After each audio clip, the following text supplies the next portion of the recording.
मैं Israel Hamas conflict को बड़े ध्यान से फॉलो कर रहा हूं और ये साफ है कि जेरूसलम का हाल बहुत ही कॉम्प्लिकेटेड है।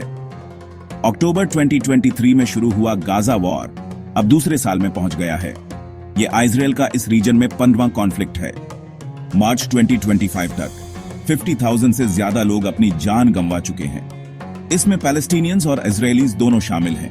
मैं सोचता हूं कि जेरूसलम के इतिहास में हम इस मोड़ पर कैसे पहुंचे।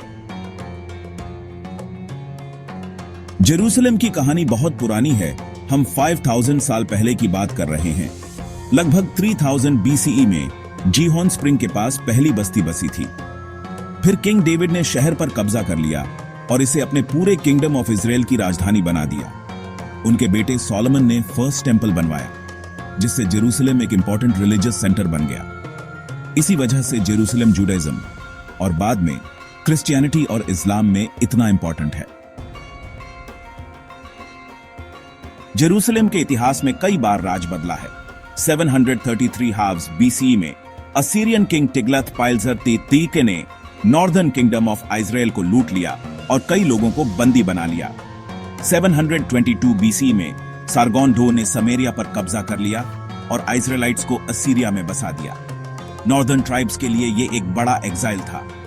586 BCE में बेबीलोनियंस ने जेरूसलम पर कब्जा कर लिया और फर्स्ट टेंपल को तबाह कर दिया, जिससे कई जूस को देश छोड़ना पड़ा। ये जूइश इतिहास का एक बहुत इंपॉर्टेंट मोमेंट था। अब 70 CE की बात करते हैं, जब रोमन्स ने जूइश रोमन वॉर्स के दौरान सेकंड टेंपल को तबाह कर दिया। इन घटनाओं ने शहर और उसके लोगों को पूरी तरह से बदल दिया। जेरूसलम कई एम्पायर्स और रिलीजन्स के बीच लड़ाई का कारण बन गया। क्रिश्चियंस, मुस्लिम्स और जूज सभी इस शहर को पवित्र मानते थे। बाइजेंटीन रूल में ये एक क्रिश्चियन सेंटर बन गया। फिर 7th सेंचुरी में मुस्लिम आर्मीज ने जेरूसलम पर कब्जा कर लिया और शहर में इस्लामिक साइट्स भी बन गए। अब रीसेंट हिस्ट्री की बात करते हैं। 19th और 20th सेंचुरीज में जायोनिस्ट मूवमेंट की वजह से जूइश इमिग्रेशन भी आज गई। 1947 में UN ने पैलेस्टाइन को जूइश और अरब स्टेट्स में बांटने का प्लान दिया, जिसमें जेरूसलम एक इंटरनेशनल सिटी होता, लेकिन यह प्लान फेल हो गया। 1948 अरब इजरायली वॉर के बाद जेरूसलम बंट गया, वेस्टर्न पार्ट इजरायली कंट्रोल में और ईस्टर्न पार्ट ओल्ड सिटी समेत जॉर्डेनियन रूल में। यह डिवीजन लगभग 2 डेकेड्स तक रही, जिससे आगे के कॉन्फ्लिक्ट्स की नींव पड़ी। अब हम इतिहास के एक इंपॉर्टेंट मोड़ पर आते हैं। क्रूसेडर किंगडम ऑफ जेरूसलम, जो 1099 CE में बना था। सिर्फ 6 दिनों में इजराइल ने जॉर्डन से ईस्ट जेरूसलम और दूसरे टेरिटोरीज पर कब्जा कर लिया। फिर इजराइल ने ईस्ट जेरूसलम को अपने में मिला लिया और पूरे शहर को अपनी राजधानी घोषित कर दिया। इस दौरान जेरूसलम के नक्शे में बहुत बदलाव आए, जिससे इसका फिजिकल और कल्चरल फैब्रिक बदल गया। शहर के बंटवारे ने हमारी जिंदगी पर बहुत गहरा असर डाला है। हमें बिल्डिंग और मूवमेंट पर रेस्ट्रिक्शंस का सामना करना पड़ता है, जिससे डेली लाइफ मुश्किल हो जाती है। जेरूसलम का फिर से एक होना हमारे लिए एक हिस्टोरिकल मोमेंट था, लेकिन हम इससे पैदा हुई कॉम्प्लेक्सिटीज और टेंशंस को समझते हैं। शहर की डेमोग्राफिक्स बदल गई, टेंशंस बाज गई और एक शेयर्ड जेरूसलम का सपना दूर होता गया। अब अक्टूबर 2023 की बात करते हैं, जब लेटेस्ट गाजा वॉर शुरू हुआ। यह कॉन्फ्लिक्ट हालांकि गाजा में सेंटर्ड था, लेकिन इसका इजरायली पैलेस्टीनियन डिस्प्यूट से गहरा नाता है। इस दौरान जेरूसलम एक फ्लैश पॉइंट बना रहा। होली साइट्स पर क्लैशेस ने टेंशन बढ़ाई।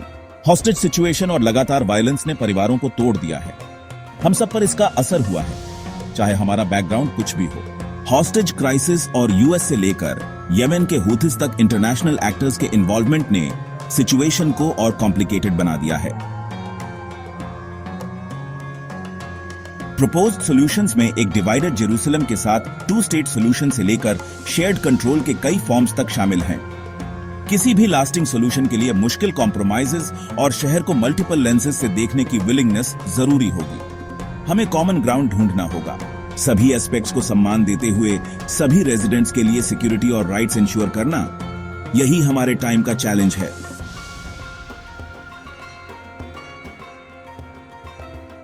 जैसा कि हमने देखा, जेरूसलम की कहानी कॉन्फ्लिक्ट और कोएग्जिस्टेंस दोनों की है, डीप रिलीजियस सिग्निफिकेंस और कॉम्प्लेक्स पॉलिटिकल रियलिटीज की है। मैं फ्यूचर के बारे में सोचता हूं और सोचता हूं कि क्या जेरूसलम एक ऐसा रास्ता ढूंढ सकता है जो उसके पास्ट को सम्मान दे और साथ ही उसके सभी इनहैबिटेंट्स के लिए एक पीसफुल फ्यूचर बनाए?